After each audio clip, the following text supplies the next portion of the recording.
আসসালামু আলাইকুম, তোমরা কেমন আছো? আশা করি ভালো আছো। আই হোপ আমিও খুব ভালো আছি। আর একটা ব্লগ নিয়ে আসতেছি, তোমরা কিন্তু ফুল ব্লগটা দেখা ট্রাই করবে, না হলে কিন্তু বুঝতে পারবে না। তো চলো দেখো আমরা কি করি। দেখো, আমরা এখন মজার একটা ব্লগ শেয়ার করতে যাচ্ছি। আর ফ্রিজ থেকে দেখো দই বের করে নিলাম। এটা দইটা কিন্তু আমার খুব পছন্দের, আমার খুব ভালো লাগে। তো চলো আমরা কি করি আজকের ব্লগটা, সাথেই থাকো আর ফুল ব্লগটা দেখার ট্রাই করবা। দেখো, আর এখানে দই বের করে নিলাম, আমি আর ছোটো বোন খাবো।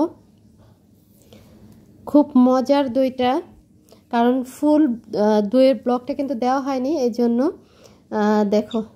কারণ এরকম প্রায় সময় আমরা আয়না আয়না রাখি, কারণ যখন খেতে ইচ্ছা করে, গরম তো তখনই ভাল লাগে আর আমরা খাওয়ার ট্রাই করি। ছোটো বোনকে একটু দিলাম। আর এখানে দেখো চাপটি করে নিলাম। সবাই তো রুটি করে, আর আজকে আমরা চাপটি করে নিয়েছি, চাপটি দিয়ে নাস্তা করব। দেখো, শুটকি ভর্তা দিয়ে চাপটি দিয়ে খাবো আমি। প্রচণ্ড কিন্তু গরম, আমি কিন্তু দইটা খাইনি, দইটা ছোটো বোন খাইছে, আর আমি চাপটি দিয়ে শুটকি ভর্তা দিয়ে খাচ্ছি। একটু নাস্তা করে নিচ্ছিলাম। দেখো, এই যে চাপটি বানায় নেওয়া হয়েছে। চাপটিটা কিন্তু খাইতেও মজা, রুটিও খেতে মজা, শুটকি ভর্তা দিয়ে যা খাবা তাই কিন্তু মজা। আর এদিক দিয়ে দেখো আমি একটু ওটস স্যালাইন নিয়ে নিলাম। গরম তো, গরমের ভিতরে ঠান্ডা পানি দিয়ে কিন্তু ওটস স্যালাইনটা কিন্তু অনেক উপকারী, তোমরা কিন্তু খেতে পারো, তাহলে বুঝতে পারবা কারণ কতটুকু উপকারিতা। আমার কাছে ভালো লাগে, খারাপ লাগে না। কারণ একসময় আমি ওটস স্যালাইনের প্রেমেই পড়ে গেছিলাম, সবসময় থাকতো, এখন ওরকমটা খাওয়া হয় না।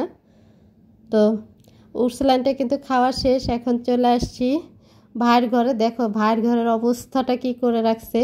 আমার সারাটা দিন চলে যায় 3টা বেডরুম গুছাইতে গুছাইতে, মার ঘরের থেকে যে ভাইয়ের ঘরে, ভাইয়ের ঘরের থেকে আসে আমার ঘরে। এই যে দেখো ভাইয়ের ঘরটা গুছ করে নিলাম খুব সুন্দর করে। এই যে দেখো খুব সুন্দর করে গুছিয়ে নিলাম।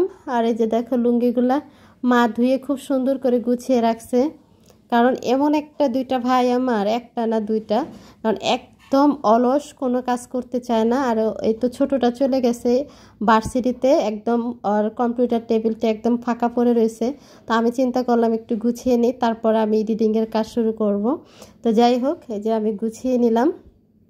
দেখো গুছানো শেষ। আর এই যে ময়লা কাপড়গুলা দেখো, চাদর তোয়াইলা, এগুলা এখন ওয়াশরুমে নিয়ে যাব ওয়াশ করার জন্য, একটু রাখি। আর এই যে দেখো 2টা কাপড়, এই 2টা কাপড় মা বাদ দিয়ে দিলেন, বললেন যে কাপড় 2টার আমি পরবো না, এই 2টা দিয়ে পাতলা খাতা বানাইলে হবে। 2টা পাতলা খাতা বানায় ফেলো, তাহলে হয়তো বা সুন্দর লাগবে ডিজাইন করে বানানোর জন্য। তো আমি বললাম যে ঠিক আছে, তাহলে তাই করো। আর এই যে দেখো আলমারির ভিতরের থেকে প্রচণ্ড রোদ, কিন্তু আলমারির ভিতর থেকে জুতার কার্টনগুলো বের করে নিয়েছি। দেখো জুতাগুলো একটু রোদ দিয়ে দিচ্ছি। এই যে আমার আর ছোটো ভাই ছোটো বোনের জুতাগুলো সবগুলো বের করে ফেলছি, একটু রোদে দিয়ে নিলাম। আর মজার কথা কি জানো, বিদেশ থেকে একজোড়া জুতা আনছিলাম। দেখো এই যে সাইটের জুতাটা, এই যে এটি বিদেশ থেকে আনা হয়েছিল, আমার জামাই আনছে।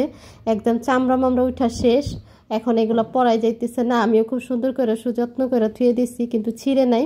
আর এই জুতাগুলো বাংলাদেশ থেকে কিনা, দেখো যাতে শাড়ি পরলে লাগে আমার, এছাড়া আমি উঁচা জুতা ছাড়া পরতে পারি না।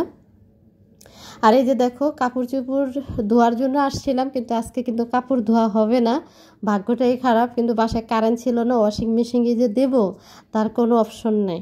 দেখো, কারণ বাসায় তো কারেন্ট নেই, তাহলে কি করে আমি কাপড়গুলো ধুইবো, এই জন্য আমি এগুলো রেখে দিছি। আগামীকালকে ব্লগে হয়তো বা তোমাদের সাথে শেয়ার করতে পারি। আর এদিক দিয়ে চলে আসছি রান্নার জন্য, একটু ডাল ভিজাইলাম, ডাল ভিজাইছি, আর একটু শুটকি ভিজাই নেব। দেখো কাসকি শুটকি, এটাকে কি শুটকি বলো আমি জানি না, এটা আমার মনে হয় কাসকি শুটকি, একটু বড়টা। শুটকি দিয়ে বাগুন দিয়ে রান্না করব, আর ডাল ভুনা করব। আজকে বেশি কিছু রান্না করব না দুপুরের জন্য। আর এই আর কি, গরুর মাংসের তরকারিটা আছে, ওইটা ফ্রিজে রাখা আছে, ওইটা গরম করে খাওয়া হয়ে যাবে। আর এখন চলে আসছি আমার রুমে। দেখো আমার রুমে আসছি, তো আমার বালিশগুলো কি করতেছি যে একটু রোদে দিয়ে দিতেছি, যেহেতু রোদ প্রচণ্ড, বালিশ কিন্তু রোদে দিতে হয়, না হলে কিন্তু মাথা ব্যথা করে, ঘাড় ব্যথা করে। আমার 2 দিন 1 দিন পর পরই কী করতে হয়, রোদে দিতে হয় বালিশগুলা। দেখো রোদে দিয়ে রাখছি সুন্দর করে। আর এখন এই যে পুতুলগুলো বসে আছে একা একা, আর এদিক দিয়ে চলে আসলাম ডাইনিংয়ে। দেখো ড্রয়িং ডাইনিংটা একসাথেই চলে আসলাম। ফ্রিজের উপরে ফুলদানিটা একটু মুছে নিতেছি, কাপড়টা চেঞ্জ করে নিতেছি, যেহেতু অনেক ময়লা হয়েছে। বসলে দেখা যায় যে প্রচণ্ড ময়লা হয়েছে, এই জন্য ফুলদানিটার কাপড়টা চেঞ্জ করে দিয়ে এই যে নাইমা চলে আসলাম। তো যাই হোক, কে কোথা থেকে আমার ব্লগগুলো দেখো তোমরা একটু কমেন্ট করবা। তো যাই হোক, বেশি বড় করব না, তোমাদের সাথে ভালো মন্দ সব কিছু তো শেয়ার করি। আমার ছোট্ট ফ্যামিলি, ছোট্ট একটা পরিবার, তোমাদের ভালোবাসার জন্যই কিন্তু আমি ভিডিও করি। তো ভালো থাকো, বাই বাই, টাটা।